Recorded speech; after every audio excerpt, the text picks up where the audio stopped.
Antes de começar, eu digo que é uma enorme alegria para mim poder estar compartilhando um pouco da palavra de Deus com vocês. E é isso. Eu espero que vocês vejam isso como uma conversa, como um tempo legal para a gente poder conversar sobre o nosso Deus. Isso é algo que eu vejo, que eu gosto de dar muita atenção, que o que a gente vai conversar hoje é para você. Não é para o seu vizinho, não é para o seu irmão, para o seu pai, para o seu filho, para sua tia, é para você. Às vezes a gente tem o costume de ouvir as mensagens e pensar, nossa, mas se a minha irmã estivesse aqui, isso ia falar o coração dela. Se o meu pai estivesse aqui, isso ia ser ótimo. Mas a gente vem aqui, em primeiro lugar, para ouvir e aplicar às nossas próprias vidas o que Deus quer falar com a gente.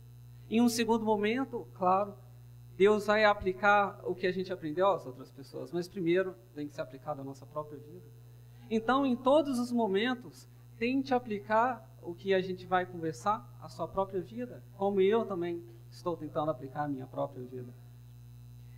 E para a gente começar, eu gostaria de saber quantos de vocês leram o livro ou viram o filme A Cabana.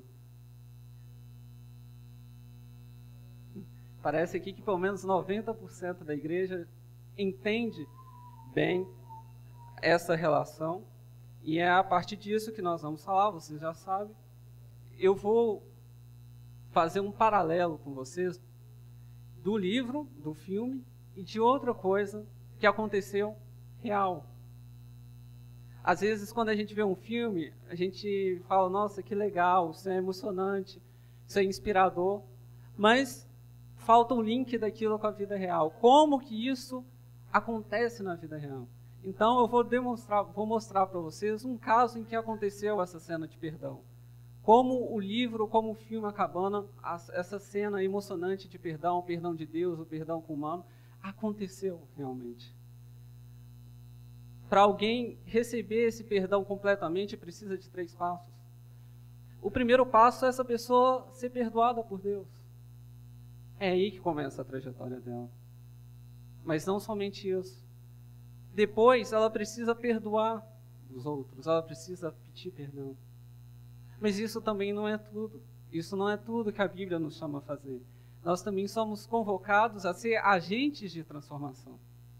Ou seja, nós temos que fazer que outras pessoas reconheçam esse perdão, tenham acesso a esse perdão. Então nós temos essa história fictícia da cabana e temos uma história real. Ou vou fazer outra pergunta para vocês. Quem de vocês leu pelo menos um livro inteiro da Bíblia essa semana? Ninguém. Um livro inteiro. Não. Então hoje nós vamos ler um livro inteiro da Bíblia. Sim. Durante a pregação, durante o tempo que nós vamos conversar, vocês vão ler um livro inteiro comigo da Bíblia. E essa história é a história que está lá no finalzinho das cartas de Paulo, que é a carta que Paulo escreveu a Filemão. Então nós vamos ler essa cartinha todinha enquanto nós estivermos aqui e conversarmos sobre o filme também. Pode passar o slide. Aqui tem o que eu chamei de cadeia de relações. O que é isso? São as relações que todo mundo tem normalmente. Essa aqui é só uma parte das relações do Mac, o nosso protagonista do filme. Ele tem uma relação com o pai que não morreu, mas ele tinha essa relação com o pai. Teve uma relação, querendo ou não, com o assassino da sua filha. Vamos voltar. Mac teve a sua filha assassinada brutalmente. Ele tem relação com um amigo dele, que também é da igreja, o Willie. Também tem a relação com a mulher e com os 2 filhos. Isso é algo que nós também temos. Cada um de nós podemos fazer também a cadeia de relações da nossa vida. Quais são as pessoas que nós temos contato, quais são as pessoas que a gente simplesmente conhece, as pessoas que fizeram algum mal para a gente. Tudo isso a gente poderia escrever e fazer um grande esquema. Qual é a cadeia de relações do William? Qual é a cadeia de relações do Jay? A gente poderia fazer isso. isso aqui só serve para ilustrar um pouco sobre como é a vida de Mac. A gente pode ver aqui que eu coloquei 2 tracinhos aí da relação de Mac com o pai e de Mac com Kate. Esses são os relacionamentos mais perturbados, os relacionamentos com mais dificuldades para a vida dele. Com o pai, porque ele apanhava do pai. Se alguém não viu o filme, ele apanhava do pai, via a mãe também sendo agredida fisicamente. E a filha ela se sentia culpada de alguma forma pela morte da irmã. E os dois não sabiam encontrar respostas, os dois não sabiam explicar o que tinha acontecido. Enquanto o pai estava mergulhado em todas as suas crises existenciais, as suas crises sobre Deus, as suas crises sobre o mundo, ele não conseguia ver que a sua filha também estava em crise. Então era um relacionamento machucado, era um relacionamento com dificuldades, grandes dificuldades. Aqui nós também temos uma cadeia de relações do Onésimo, que nós vamos chamar. Onésimo é um escravo, que nós vamos falar daqui a pouquinho. Primeiro a gente só está apresentando um pouco da cadeia de relações. Onésimo era o escravo de Filemão. Vocês podem ver, Onésimo era o escravo do Filemão. E dentro dessa casa, que não era uma casa que tinha uma igreja, que como nós sabemos, no início do cristianismo, as pessoas não se reuniam em hotéis, também não se reuniam em templos, elas se reuniam na casa das pessoas. Um pouco parecido com o que acontece nos grupos de vida, nos estudos de Gálatas, as pessoas se reuniam na casa de alguém e lá cantavam, lá conversavam, ouviam sobre a palavra do Senhor. Diferentemente da história da cabana, aqui não tem nenhum assassinato. Mas tem um problema. O escravo de Filemão fugiu. E além de fugir, parece que ele roubou alguma coisa do Filemão. E isso gerou um atrito. Isso gerou uma dificuldade. E é sobre isso, sobre essa dificuldade e sobre qual foi o final disso que Paulo vai escrever uma carta. Paulo vai mandar uma carta para Filemão, que era o dono de Onésimo, o dono na ideia de escravo. Paulo, prisioneiro de Jesus Cristo e irmão de Timóteo, a você, Filemão, nosso amado cooperador, a irmã Áfia, Arquipo, nossos companheiros de luta e a igreja que se reúne com vocês em sua casa. A vocês, graça e paz da parte de Deus, nosso Pai, e do Senhor Jesus Cristo. Sempre dou graças a meu Deus, lembrando-me de você nas minhas orações, porque ouço falar da sua fé no Senhor Jesus e do seu amor para com todos os santos. É interessante aqui que Paulo ele não começa as suas cartas da maneira que ele normalmente faz. Paulo, se você for procurar nas outras cartas, ele diz o apóstolo, o enviado por Deus. Aqui não, aqui ele diz prisioneiro de Jesus Cristo. Isso é um motivo muito interessante. Qual é o motivo para ele fazer isso? Ele estava escrevendo sobre alguém que era um prisioneiro, um escravo. E Paulo queria dizer que, de alguma forma, ele também era escravo. Ele era escravo porque ele estava preso. O Império Romano tinha o prendido. Ele era escravo porque ele também tinha uma cadeia de relações. Então, todos nós, de alguma forma, também estamos presos. Nós estamos presos aos nossos maridos, às nossas esposas, aos nossos filhos. Nós temos uma cadeia de múltipla responsabilidade, uma cadeia que nos prende, que é doce e amarga ao mesmo tempo. É doce quando nós temos diversos benefícios, mas o perdão nem sempre é fácil, legal. O perdão às vezes é amargo, às vezes é difícil, mas é algo que nós também temos que fazer nas nossas cadeias, as cadeias que nos prendem. Então, por um lado as cadeias são doces, por outro lado elas são amargas, porque elas trazem dificuldades, elas trazem atritos, elas trazem diversos problemas, como todos nós sabemos. Quem não tem alguma dificuldade com alguém na vida? Acho que todos nós temos.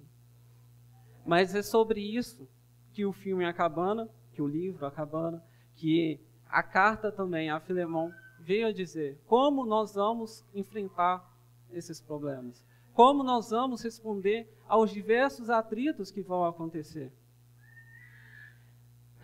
Filemão não era qualquer um. Filemão era alguém que a fé dele, a forma com que ele lidava com o cristianismo, era muito conhecida. Filemão era alguém que, onde quer que você ia, alguém ia falar do Filemão, dos feitos que Filemão tinha feito para Jesus Cristo, dos feitos que Filemão tinha realizado no mundo. Filemão era alguém conhecido, Filemão era alguém que tinha o conhecimento de Jesus. Filemão era alguém que sabia de Jesus. E Paulo destaca isso. Você já é alguém que conhece. Então, a gente vê que o conhecer, ele vai trazer algumas consequências para a gente.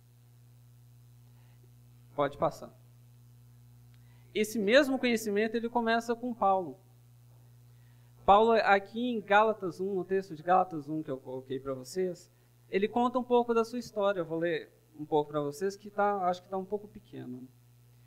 Vocês ouviram qual foi meu procedimento no judaísmo, como perseguia com violência a igreja de Deus, procurando destruí-la. No judaísmo, eu superava a maioria dos judeus da minha idade e era extremamente zeloso das tradições dos meus antepassados. Mas Deus separou desde o ventre materno e me chamou por sua graça, quando lhe agradou revelar o Filho em mim para que eu o anunciasse entre os gentios. De maneira prática, Paulo era alguém que perseguia aqueles que se declaravam cristãos, aqueles que queriam andar com Cristo. E ele teve um encontro com Jesus. Ele teve um momento que ele esteve, podemos dizer, na cabana. Teve um momento que Paulo pôde ver a sua vida, pôde ver tudo o que tinha acontecido até aquele momento e ver, não foi isso para que eu fui criado. Desde o ventre da minha mãe, eu fui feito para outra coisa. Deus queria que eu fosse outra coisa. Então eu quero seguir com Cristo para ver onde Ele vai me levar. Eu quero seguir com Cristo para andar uma nova história, para caminhar, para conhecer outras coisas. Então, como nós dissemos logo no início, a cadeia de perdão, ela começa em 3 formas. Primeiro, eu preciso ser perdoado por Deus. Quem não é perdoado não consegue nem perdoar e nem ser um agente de transformação. Não consegue fazer com que as outras pessoas sigam esse caminho. Então, antes de Paulo começar nesse caminho, ele teria que ser essa pessoa a ser perdoada. Ele teria que ter um encontro com Jesus. Então, de certa maneira, o encontro com Jesus, ele quebra as nossas primeiras cadeias. Ele quebra a cadeia que nós temos ao nosso amor próprio.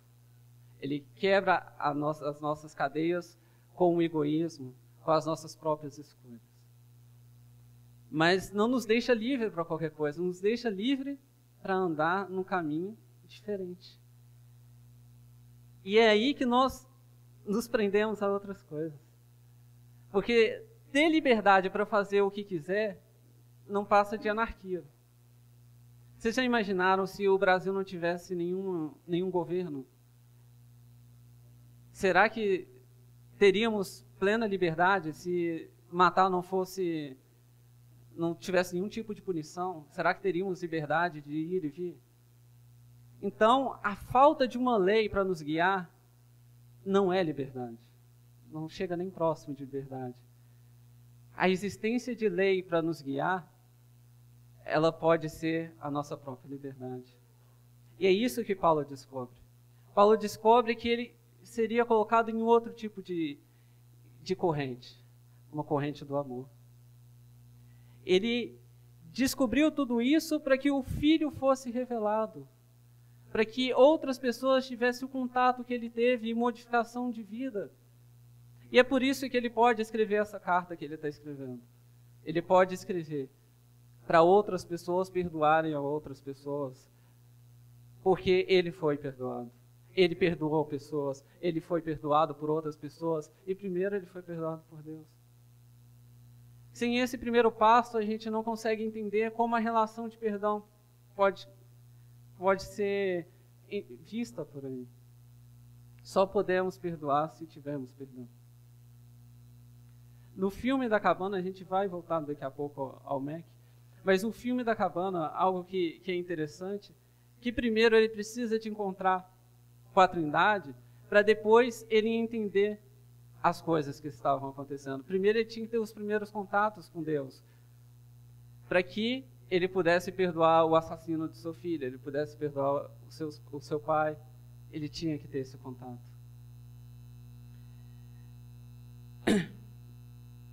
Agora que nós vimos Paulo, nós vamos ver a figura do Filemão. E nós vamos ler mais 3 versos. Quem era Filemão? Como a gente disse, Filemão era o dono do Onésimo, o escravo. E Paulo mandou uma carta para os atritos que estavam acontecendo entre o Filemão e o Onésimo.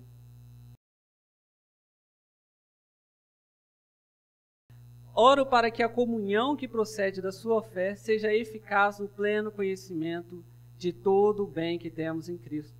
Seu amor me tem dado grande alegria e consolação, porque você, irmão, tem reanimado o coração dos santos. Por isso, mesmo tendo em Cristo liberdade para mandar que você cumpra o seu dever, prefiro fazer um apelo com base no amor. Eu, Paulo, já velho e agora também prisioneiro de Jesus Cristo. A gente já disse que a fé do Filemão era vista em todos os lugares. Filemão era alguém de fé. E de fé porque ajudava as igrejas espalhadas. Ele ia de casa em casa, ele tinha uma igreja. Filemão era alguém conhecido. E o que Paulo está dizendo aqui agora, eu já conheço da sua fé. E eu oro para que a sua fé seja eficaz. Isso é interessante porque Paulo vai fazer uma série de pedidos para Filemão. Mas nada disso tem sentido se Filemão ficasse só na fala. E a gente conhece muita gente assim. A gente conhece muita gente que diz ser da igreja, muita gente diz que tem contato com Deus, que faz jejum, que faz oração, que foi ungido por não sei quem, que participou da campanha do sal grosso, não sei do que, mas não consegue perdoar os seus irmãos. Mas não consegue ter uma vida digna do Evangelho, não consegue andar de acordo com que Cristo não nos pede, mas Cristo nos inspira a viver melhor. Então, Paulo está dizendo, o que eu quero, o que eu oro para você, não é só que você fique na fala, mas que você tenha uma fé eficaz. Não adiantava que Mac fosse para a cabana e ao sair da cabana a vida dele não modificasse. Ele fosse a mesma pessoa que ele era antes de ir para a cabana e tivesse algum conhecimento. Então a gente entende que cristianismo não é um mero conhecer sobre Deus, nem um mero livro de regras. Cristianismo é o andar com Jesus Cristo. Cristianismo é um andar que modifica a nossa vida. É um andar que nos inspira e inspira pessoas a viver. Isso é cristianismo. É a fé eficaz. Não é a fé tola. E também não é a fé que só fica na fala. O maior teste para a gente ver se a gente tem realmente andado com Jesus ou não é se a nossa fé tem sido eficaz dia após dia. Se a gente tem acreditado mais do que isso. Se a gente tem feito as coisas conforme Cristo teria feito. Quando eu digo fazer, é bom ressaltar que isso não exige um código moral de coisas que eu devo ou não devo fazer. Porque cristianismo, como todos estão carecas de saber aqui, cristianismo não é o que eu vou fazer. Mas quando eu digo da fé eficaz, é da fé que atua, da fé que está para o próximo, da fé que leva, da fé que é como fermento. A gente coloca um pouquinho e depois aumenta. É esse o tipo de fé, esse o tipo de atuação que eu estou dizendo. Não é meramente fazer ou não fazer, mas a fé que contagia. É justamente isso. Pode passar.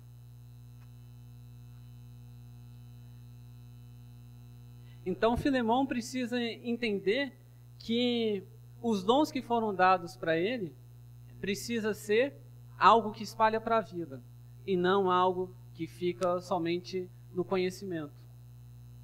Onésimo, eu chamei aqui de Onésimo o pecador, é aquele que não tem nenhuma moral.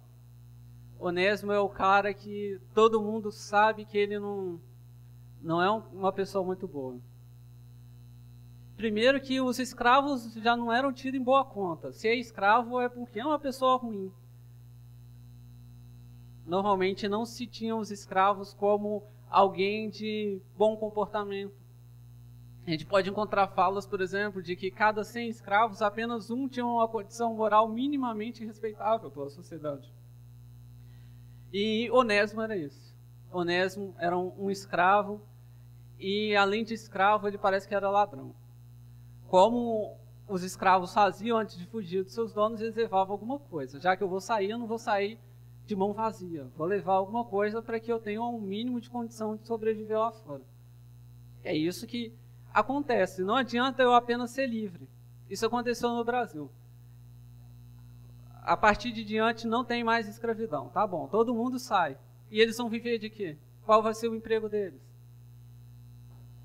Quando simplesmente se acaba com a escravidão, sem acabar com os vínculos de escravidão, que é aquilo que faz com que uma pessoa não tenha o que comer, a escravidão ainda existe. É por isso que a gente tem as favelas hoje, porque os escravos iam todos para algum lugar, eles iam para as encostas, eles iam para os morros, eles não tinham onde morar e tentavam viver lá. É a mesma coisa que nós temos com Onésimo. Onésimo queria levar alguma coisa para tentar a vida e roubou de Filemão alguma coisa que o texto não nos diz, mas pegou.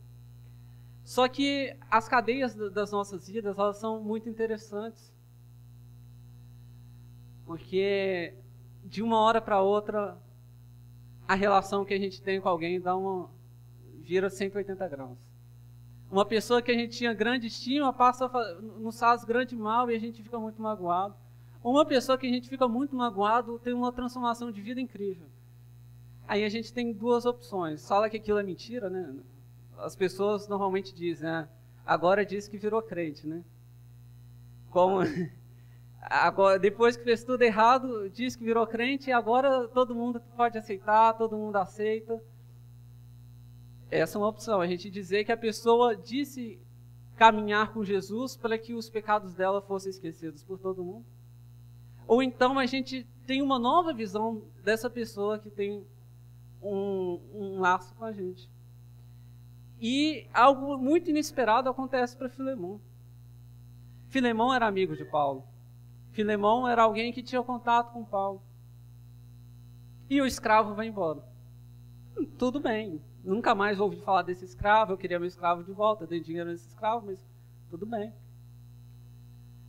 Filemão nunca esperava que Paulo, que ele tinha muito contato, fosse encontrar com esse escravo um dia da vida dele. O que será que passa pela cabeça desse encontro? Como que esse encontro foi programado? O encontro de duas pessoas que não se conheciam antes. Como será que é esse encontro? O que será que aconteceu? Ao que tudo indica, Paulo conversa com Filemão, com Onésimo, quer dizer, desculpa. Paulo conversa com Onésimo e Onésimo decide viver com Jesus. Onésimo fala, chega daquela vida de tristeza, chega daquela vida em que eu era apenas um ladrão, um escravo, agora eu quero viver com Jesus e agora eu quero encontrar com Jesus. Agora eu quero andar os meus dias com Jesus. Isso é algo incrível aos meus olhos. Como essa relação de Onésimo com Paulo pode acontecer? Paulo estava em Roma nesse momento. Como essa relação pode acontecer? Deus proporciona momentos em que relações novas são criadas e essas relações novas mudam as nossas relações com essas pessoas. Foi isso que aconteceu nesse caso. Filemão já tinha perdido o escravo. Mas por Onésimo encontrar com Paulo, a própria relação dele ia modificar. E é isso que acontece nas nossas vidas. Talvez nós estejamos na posição de Filemão, que perdeu alguma coisa, que foi prejudicado por alguém. Talvez nós estamos na posição de Onésimo, que foi alguém que prejudicou outra pessoa. E talvez nós estamos na posição de Paulo, alguém que vai intermediar uma mudança de comportamento, uma mudança de relação. Então, nós temos 3 personagens que estão nos 3 momentos que a gente disse da relação do perdão. Agora nós vamos tentar ver um pouquinho isso também na cabana.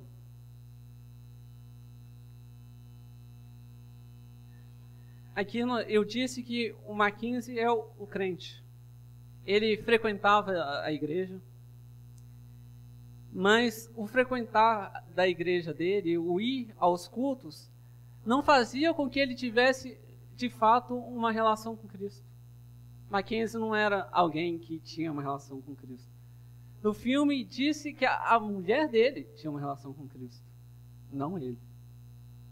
Ele ia por obrigação, ele ia para cumprir os seus deveres morais. Muitas das vezes a gente pensa que ir à igreja faz com que a gente diminua o nosso fardo, né? De culpa, de dor. Senhor, eu fiz tanta coisa errada essa semana, mas eu vou à igreja para o Senhor não ficar muito bravinho comigo. Porque se eu não for na igreja, o Senhor vai ficar muito bravinho comigo. Então, o fato de Mackenzie frequentar a igreja não mudava a vida dele. Ele estava decepcionado com a vida, decepcionado com Deus, decepcionado com o pai. Os filhos ou mentiam ou não davam o mínimo crédito para ele. E ele julgava tudo isso de acordo com seus próprios princípios. Para ele, o que ele achava que era certo, o que ele achava que era errado, era errado. Isso é normal, né? Todo mundo, o que a gente acha que é certo, para a gente é certo, o que a gente acha que é errado, é errado. Não, não é normal. Esse é o modo de vida que a gente tem, em que nós somos nossos próprios deuses. Quando o que eu acho que é certo, é o certo. Isso é o modo de vida em que eu sou Deus. Eu sento aqui na minha cadeira de juiz e falo, o que eu acho que é certo, o que eu acho que é errado, e cumpra-se o que eu digo. Essa é uma das cenas, eu acho que é o ápice do filme, né? Quando Mackenzie encontra com a sabedoria no filme, ele acha que esse encontro com a sabedoria é para que ele seja julgado por Deus, podemos dizer assim. Em que tudo que ele fez na vida fosse listado. Você fez isso de errado, você fez isso de certo, e agora vamos emitir a sua sentença. Mas não foi isso que aconteceu no filme. No filme o que acontece é que quem vai ser o juiz é ele. Mas eu não tenho condição de ser juiz. E a visão da sabedoria ali, a personificação da sabedoria diz, você julga as pessoas toda hora. O que você diz que é certo, o que você diz que é errado, quem você acha que deveria estar no inferno vai ir para o inferno, segundo a sua ótica, quem vai, não vai. Então você que é o juiz, então julgue. Mackenzie era aquele que gostava de julgar as coisas de acordo com seus conhecimentos, de acordo com as suas percepções. Ele era quem julgava. E como ele era o juiz da vida, o juiz do mundo, ele era incapaz de perdoar ou oferecer perdão. Essa a relação em que nós somos os certos faz com que os outros sejam os errados. Quando nós somos os certos, a gente julga de maneira fria a lei. A gente julga de maneira fria as situações. Normalmente o que acontece com a gente, e isso é para vergonha nossa, é que quando eu erro, que a graça seja sobre mim, porque eu sou pecador. Quando os que estão ao nosso lado erram e pecam, que a lei seja sobre ele. Que o que está escrito na Bíblia aconteça com ele. que as maldições escritas no Antigo Testamento caiam sobre ele, porque ele é um pecador.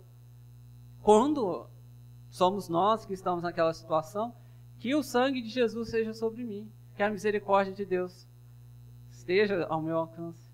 E a gente sempre faz esse tipo de julgamento. Quando eu erro, Deus está comigo. Quando é o outro, Deus também é vingança, Deus também é ira. É a forma com que a gente diz.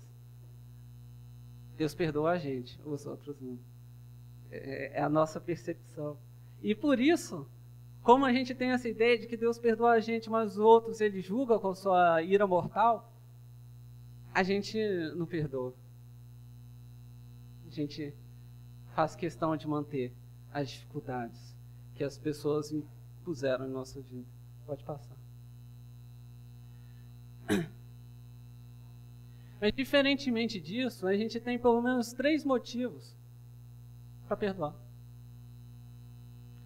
Quais são os motivos que cada um de nós tem para perdoar? Por que eu deveria perdoar alguém? Por que eu deveria perdoar o meu irmão, meu pai? Por que eu deveria perdoar o assassino da minha filha? Por que eu deveria perdoar o escravo que me roubou? Por quê? Então a gente tem pelo menos 3 motivos para fazer isso. O primeiro motivo é porque eu sou perdoado pelo próprio Deus. Eu iniciei uma caminhada com Ele. O segundo motivo é que, além de eu já ter iniciado essa caminhada com Ele, agora já estão acontecendo coisas legais na minha vida que eu quero transmitir. O terceiro motivo é, ainda que eu seja perdoado, eu sou pecador. E como um pecador, eu reconheço que eu mesmo poderia ter cometido aquelas faltas. Vamos ver cada um dessas coisas.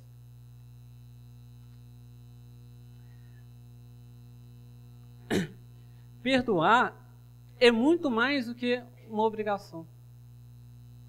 Perdoar é um ato de gratidão para com Deus. Porque se eu fui perdoado por Deus, significa que a dívida do outro comigo é menor. Vamos tentar explicar isso melhor. As nossas dívidas com Deus são grandes. Alguém discorda disso? Que as nossas dívidas com Deus são grandes, os nossos pecados são muitos. Alguém discorda disso? E Deus oferece perdão a todos nós. Deus oferece perdão a todos nós, ainda que a nossa dívida seja grande. A pergunta que eu faço para vocês é: será que há uma pessoa nesse mundo que tenha uma dívida tão grande com você quanto você tem com Deus? Será que alguém fez tanta coisa para você de errado quanto você já fez com Deus em palavras, pensamentos e ações? Então, o primeiro ponto é: eu sou perdoado pelo Cristo. Eu sou perdoado por Deus. E o apóstolo Paulo, ele faz questão de colocar isso na sua teologia sempre. Vocês precisam perdoar porque vocês foram perdoados. A oração do Pai Nosso, que todo mundo conhece, ela toca nisso. Perdoa as nossas dívidas como nós temos perdoado. Aqui em Colossenses 3, no versículo 13, diz: suportando-vos uns aos outros e perdoando-vos uns aos outros, se alguém tiver queixa contra o outro, assim como Cristo vos perdoou, assim fazei vós também.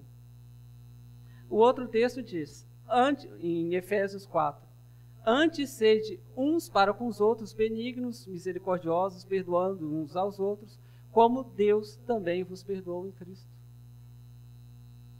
Então esse é o primeiro motivo. Eu fui perdoado por Jesus. Eu fui perdoado pela Trindade. Quando o MEC alcança o perdão, ele está pronto para perdoar. É esse o nosso próximo motivo. São os frutos da graça. Além do fato de que Jesus me perdoa, eu tenho mais um motivo. Eu estou do lado de pessoas. É incrível como a gente esquece que são pessoas. É gente que está do lado de vocês, é gente que está na minha frente. Não é smartphone, não é computador, não é cachorro. É gente. é humano. É a própria imagem e semelhança que ainda atua em cada um de nós. A gente lida com gente. Só esse motivo da gente lidar com gente deveria fazer com que o nosso trato com as pessoas fosse muito melhor. É gente. A gente conversa no trabalho com gente. É gente. Não é qualquer coisa, é gente.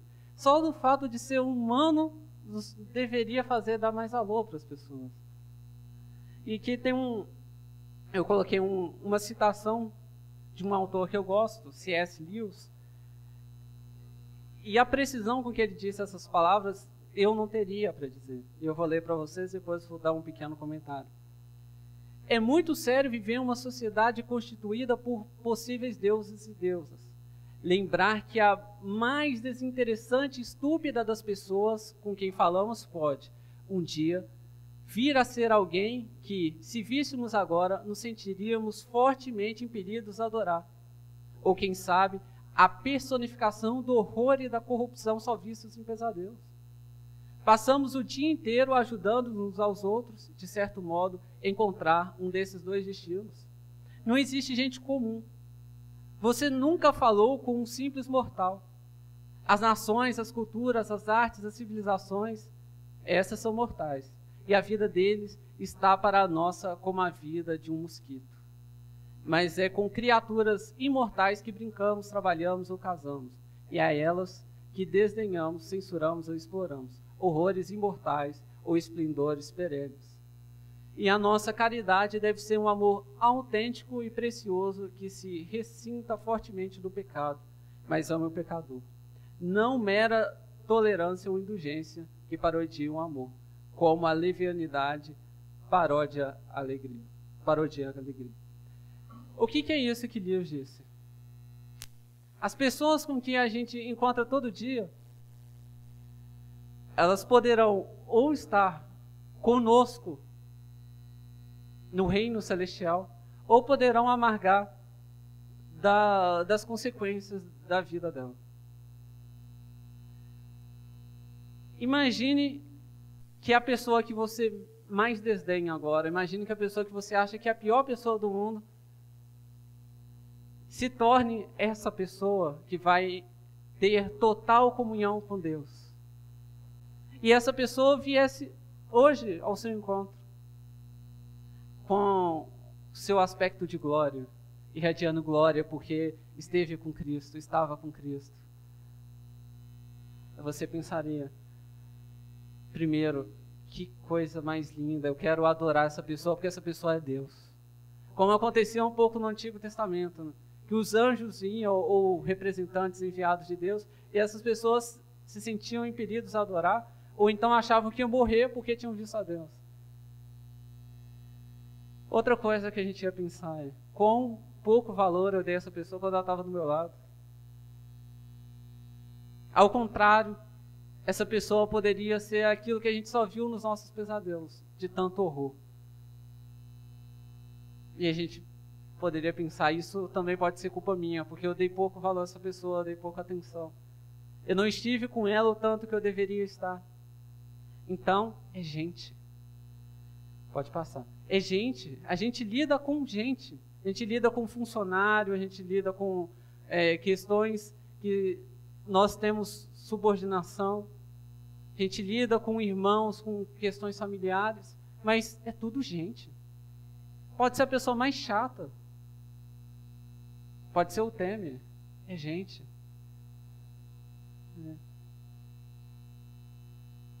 É gente. Pode ser ladrão. É gente. E esse fruto da graça é que atingiu a Onésimo. Paulo pôde compartilhar dessa graça de Jesus a Onésimo, que era um escravo. E Paulo vai apelar, nós vamos ver mais uma parte aí do livro que a gente disse que ia ler hoje. Apelo em favor do meu filho Onésimo, que gerei enquanto estava preso.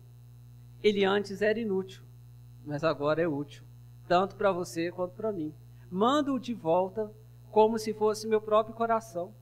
Gostaria de mantê-lo comigo para que me ajudasse em seu lugar, enquanto estou preso por causa do Evangelho.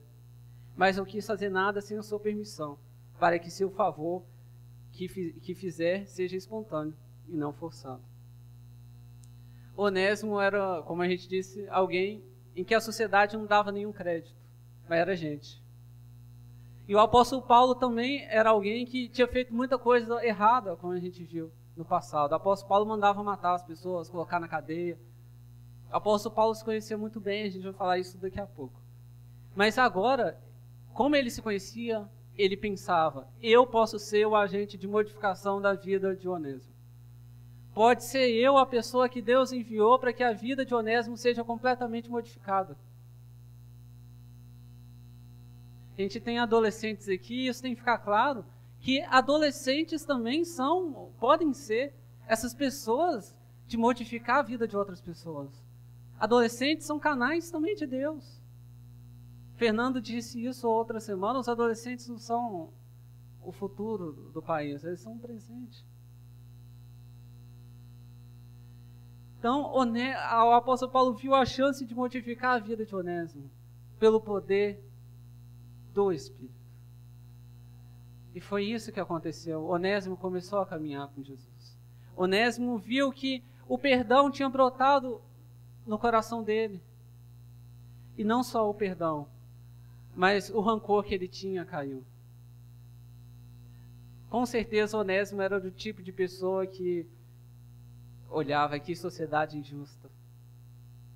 Enquanto tem gente comendo picanha, eu estou comendo aqui o restinho deles. Eu estou comendo um pedacinho de pão. Que sociedade injusta. E isso fazia com que Onésimo se ressentisse. Enquanto eu estou aqui acorrentado, enquanto eu estou aqui fazendo um trabalho braçal, eles estão comemorando. E eles estão falando em nome de algum Deus. Que sociedade injusta, que Deus injusto é esse? Que faz as coisas, para uns é bom, para outros é muito ruim. Que Deus é esse que me criou dessa forma? E é um momento em que Onésimo também se desprende do rancor. Ele tira o rancor que ele sentia de lado. Porque andar com Jesus e andar com rancor não dá para fazer as duas coisas ao mesmo tempo. Ou você anda com Jesus ou você anda com rancor. Se você anda com rancor, Jesus não tem espaço. Mas se você anda com Jesus, o rancor tem que ir embora. E ele vai embora. Se tem alguém que ainda não anda com Jesus aqui hoje e quiser andar com Jesus a partir de hoje, pode ter certeza que o rancor do seu coração vai embora. Jesus expulsa o rancor. Jesus expulsa aquele senso que a gente tem de que a nossa vida está imersa na injustiça, ainda que esteja. Mas ele tem um caminho melhor para a gente. Jesus não promete que a injustiça da sua vida vai terminar. Mas ele te coloca no caminho de acabar com toda a injustiça.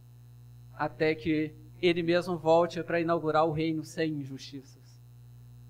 Então, se você está conectado no mundo injusto, depois que você caminhar com Jesus, seu mundo ainda vai ser injusto. Mas você vai ser alguém que vai ajudar a acabar com toda a injustiça. E Onésimo entendeu isso. Em vez, Onésimo, a palavra Onésimo, o nome Onésimo, como aconteceu muito no mundo antigo, significa útil, significa vantajoso, lucroso, lucro. E o apóstolo Paulo faz uma brincadeira. Quem acha que a Bíblia é só séria, aqui a gente tem um bom exemplo. O apóstolo Paulo faz uma brincadeira. O Onésimo, que é o meu filho, a gente pode falar que é o útil, antes era inútil. Mas agora ele é mais do que útil. Onésimo antes não conseguia corresponder ao seu próprio nome.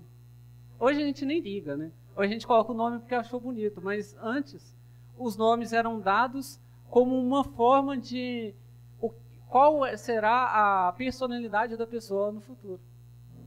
Se a gente queria que aquela pessoa fosse sábia, a gente colocaria o nome de Sofia, por exemplo, que Sofia significa sabedoria.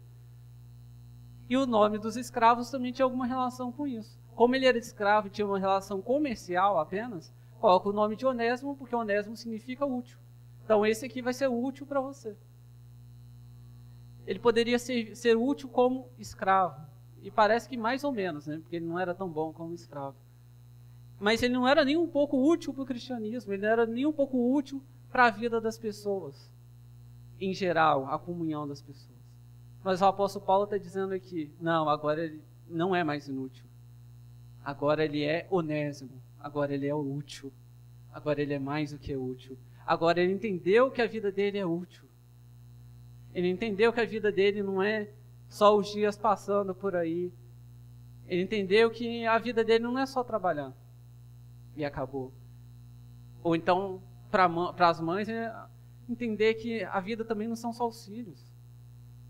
Educar os filhos, levar os filhos para a faculdade, que os filhos se casem, e depois cuidar dos filhos e até que a morte chegue.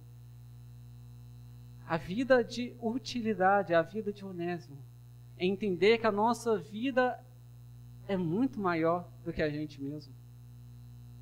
É uma vida de utilidade para as outras pessoas. E mais do que isso, é uma vida de utilidade para um reino, para acabar com toda a injustiça desse mundo. Se todos nós tivéssemos essa ideia de que a nossa vida pode acabar com a miséria desse mundo, a gente já teria um mundo diferente. Se todos nós vivêssemos como pessoas que transformam o mundo, a gente viveria num mundo diferente. Mas a gente não consegue ver isso. A gente está satisfeito com a nossa condição de ser cristãos, de andar com Jesus, mas ir no culto ao domingo e aos encontros que a igreja proporciona. Mas o que Jesus quer da gente é mais do que isso. Jesus quer, eu quero que vocês vão da onde vocês saíram. Mas não para andar com aquelas pessoas simplesmente, mas para redimir essas pessoas. Mas para fazer com que essas pessoas tenham o mesmo encontro que você teve comigo. E o último motivo, pode passar, é que nós ainda somos pecadores. Esse é um motivo grande para a gente perdoar as pessoas. E sabendo disso, o apóstolo Paulo também advertiu pessoas na igreja de Corinto que aquele que está em pé não caia. Olhe para que não caia. A gente precisa tratar as pessoas com perdão, porque amanhã pode ser eu que estou na mesma situação. Então, aquele que está em pé, cuidado para não cair. Você hoje se ressente, você acha que aquela pessoa é um idiota, mas amanhã pode ser você a ser chamado de idiota por estar na mesma situação. Jesus também entrou por aí, lá no Sermão do Monte, quando ele disse, não julguei para não ser julgado. Ainda que a gente não pode entrar hoje nas nuances dessa passagem, Jesus está dizendo para a gente, enquanto você está dizendo que essa pessoa está pecando ou que essa pessoa merece o inferno, você está cometendo coisas parecidas com elas dela. Você está errando de maneiras bem parecidas. Então, antes de falar com alguém, vê se o seu olho está sujo pela lente do pecado, que você não consegue ver que você mesmo está errado, que você mesmo tem os seus pecados. E esse é o problema, como a gente disse, do juiz. O juiz é aquele que tem uma série de problemas de visões. Ele tem 10% da sua visão. E com esse 10% de visão, ele diz que todo mundo está errado. Ele mal consegue enxergar o mundo à sua volta. Mas, mesmo assim, ele diz, está tudo errado. E sou eu que sou certo.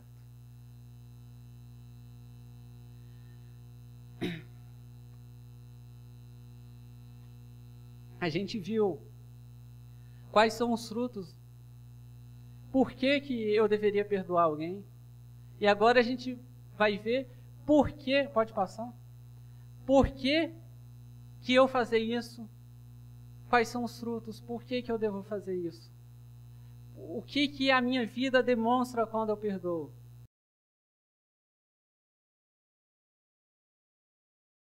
Os frutos do perdão, eu coloquei 3, que é demonstração da nova natureza.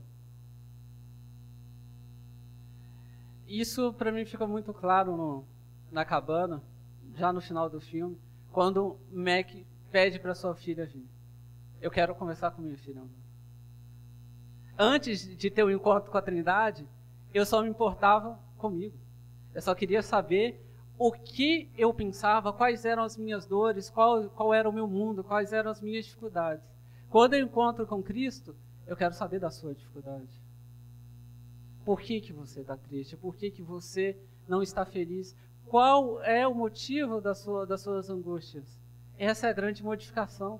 Aquele que nasceu de novo, aquele que anda com Deus, que resolveu caminhar com Jesus, ele quer ter comunhão com o outro. Isso faz parte da nova natureza dele. Antes eu me preocupava comigo. Agora meu mundo é muito maior. Agora eu quero me preocupar com as outras pessoas. Agora eu quero saber como as outras pessoas estão. E eu quero oferecer perdão para elas. Eu quero que elas entendam esse tipo de perdão. Eu sou outro. Antes era eu. Agora eu quero você. Agora eu quero ouvir você, minha filha. É isso que ele diz. Porque ele nasceu de novo. Ele entendeu que a vida dele era muito maior que ele mesmo.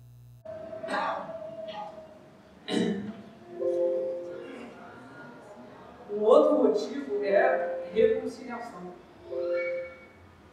A reconciliação é o que faz com que outras pessoas melhorem as suas próprias cabeças.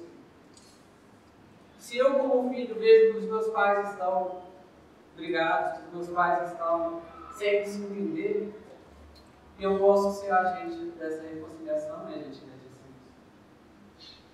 E o motivo que eu acho mais sublime desse todos é esse terceiro: é transformar o que é transitório em eterno. É isso o que o perdão faz. Mas como assim transformar o transitório em eterno? A gente lembra de Filemon. A gente vai falar disso daqui a pouco. Filemon era o dono de um escravo, não é? Mas agora isso vai mudar. Ele não vai ser mais um dono de um escravo. Vamos ver, já estamos quase no finalzinho. Talvez ele tenha sido separado de você por algum tempo, para que você o tivesse de volta para sempre. Não como escravo, mas acima de escravo, como irmão amado. Para mim ele é um irmão muito amado. E ainda mais para você, tanto como pessoa, como cristão. É isso que a reconciliação faz.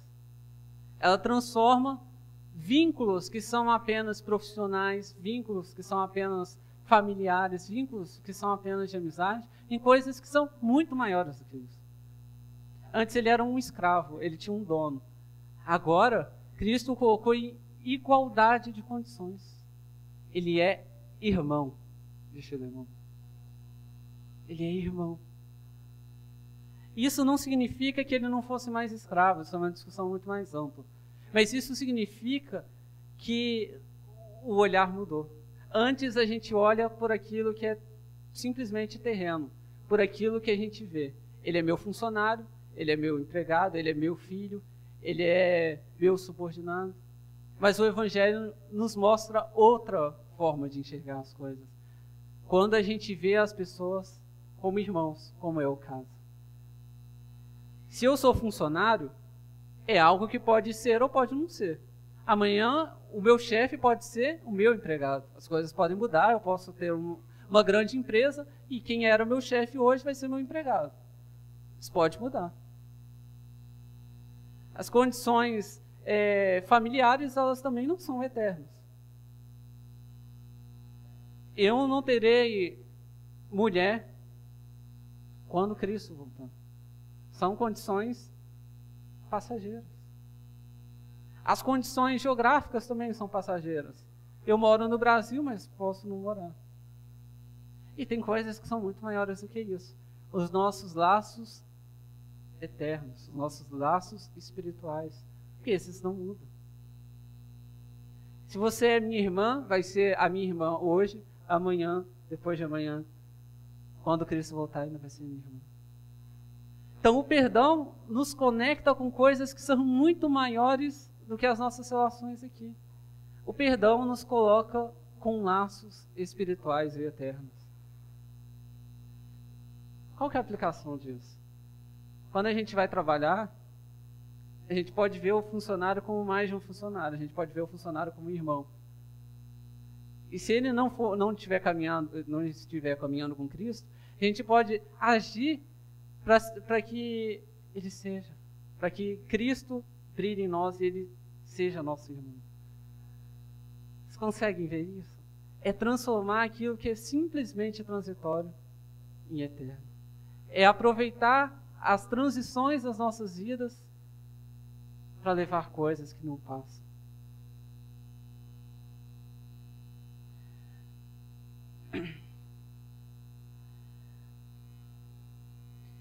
E, infelizmente ou felizmente,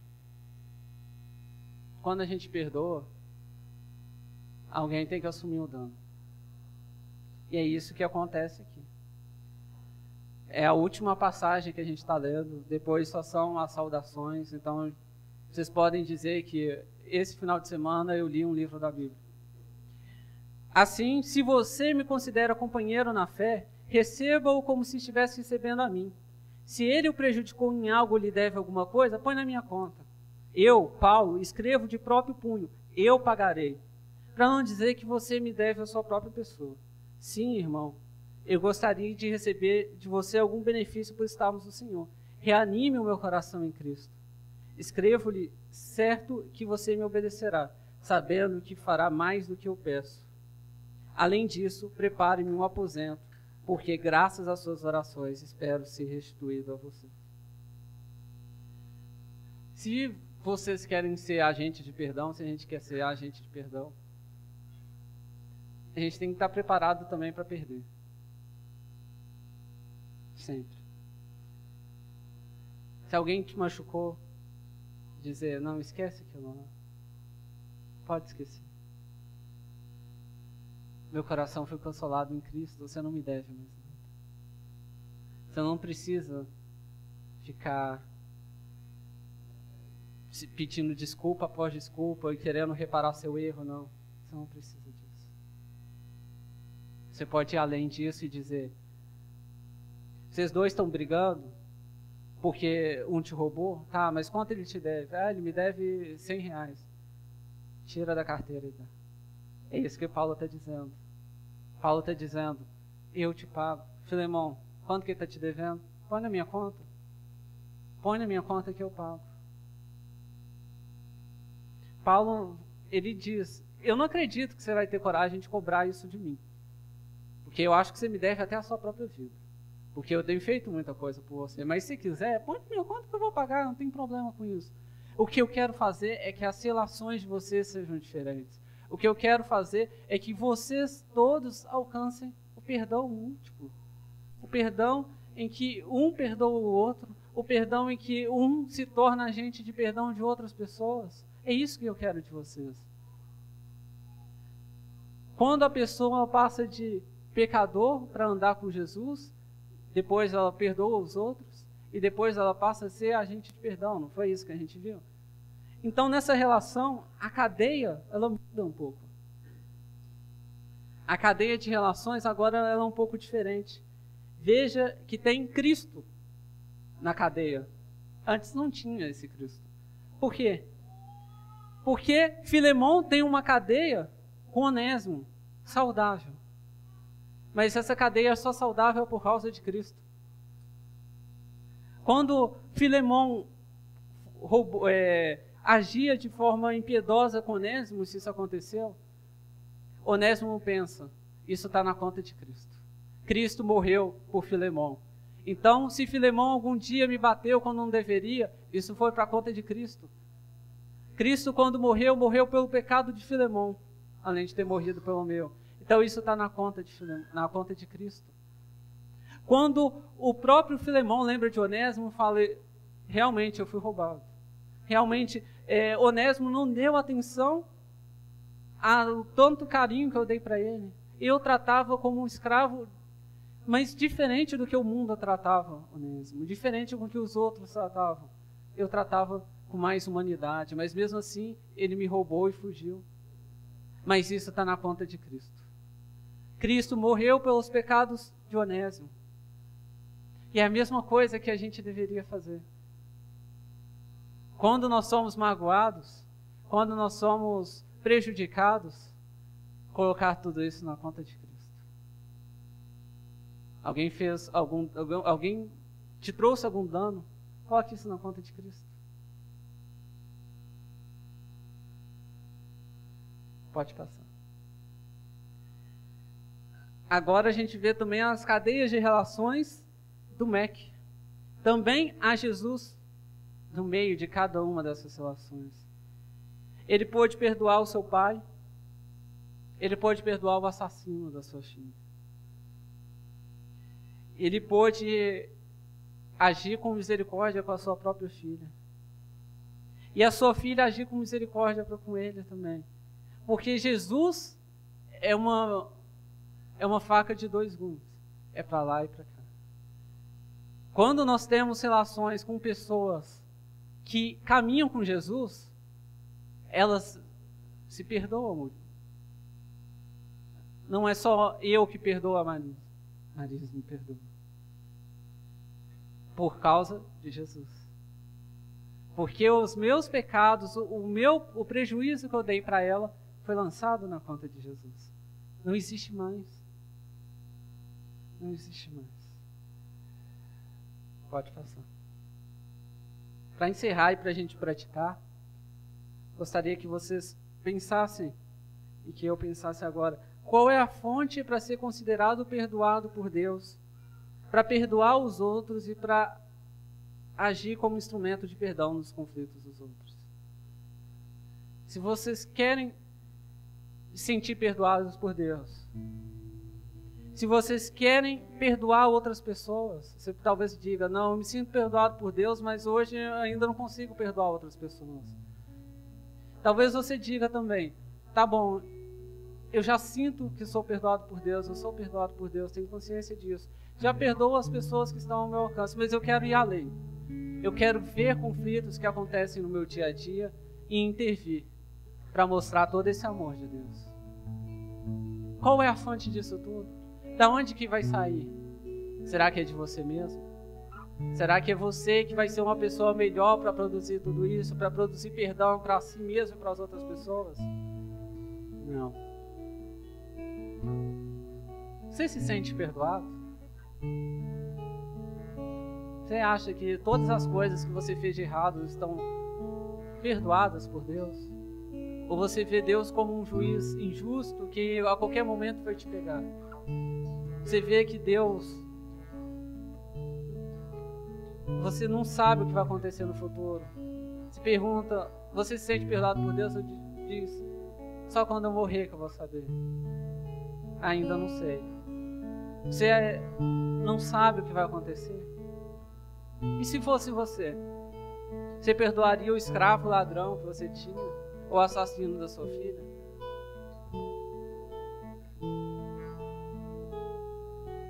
Pode passar.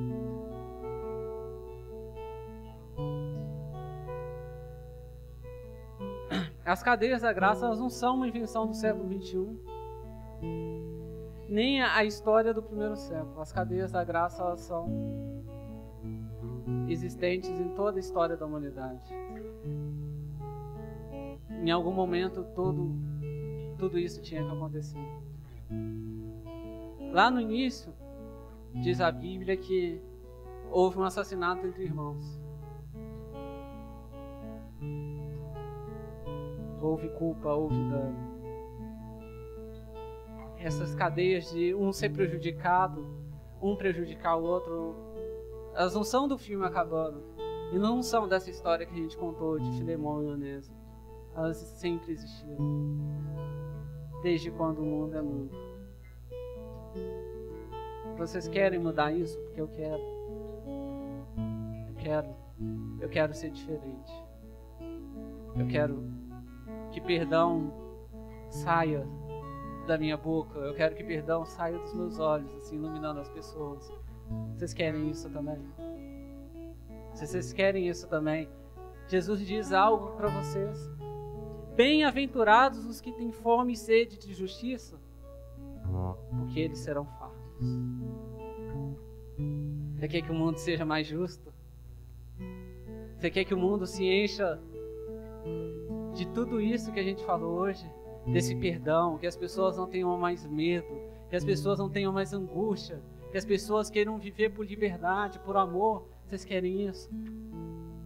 Jesus está dizendo, vocês serão fartos. Vocês serão fartos da minha justiça. A minha justiça que consola, a minha justiça que exorta, a minha justiça que anima. Então, se vocês querem isso, orem por isso agora. Senhor, eu quero a tua verdadeira justiça que veio do teu Filho. Eu quero ser perdoado se você ainda não se sentiu perdoado por Deus. Senhor, eu quero perdoar aquele meu irmão que eu não perdoo. Eu quero perdoar a minha mãe que eu não converso. Quero perdoar, Senhor. Senhor, eu quero agir diferente. Eu quero transformar a vida das pessoas para que ela entenda esse perdão também. Fale isso com o Senhor agora. Senhor, nós pedimos a Ti que nós não queremos ser iguais. Nós queremos agir diferentemente do que nós temos agido até agora. Senhor, se nós não temos caminhado com o Senhor, nos ajude a começar uma caminhada contigo hoje. Uma caminhada em que todo medo se vá, em que toda angústia, todo senso de autojustiça, todo eu saia, que a gente possa olhar para um mundo maior. Um mundo em que caiba outras pessoas. Um mundo em que a gente não vive só. Senhor, nos ajude a perdoar aquelas pessoas em que a gente não consegue perdoar, que o nosso coração dói. Nos ajude. E que a gente possa colocar tudo isso na sua conta. A gente possa colocar todo o dano que nos foi causado na sua conta. Na conta de quem foi morto na cruz. Na conta de quem pagou pelos nossos pecados. Nos ajude a perdoar, Senhor. Não só isso. Nos ajude, Senhor, a mostrar que há um mundo de perdão para as pessoas. Nos ajude a intervir em conflitos, mostrando para elas que há soluções, há solução em Cristo.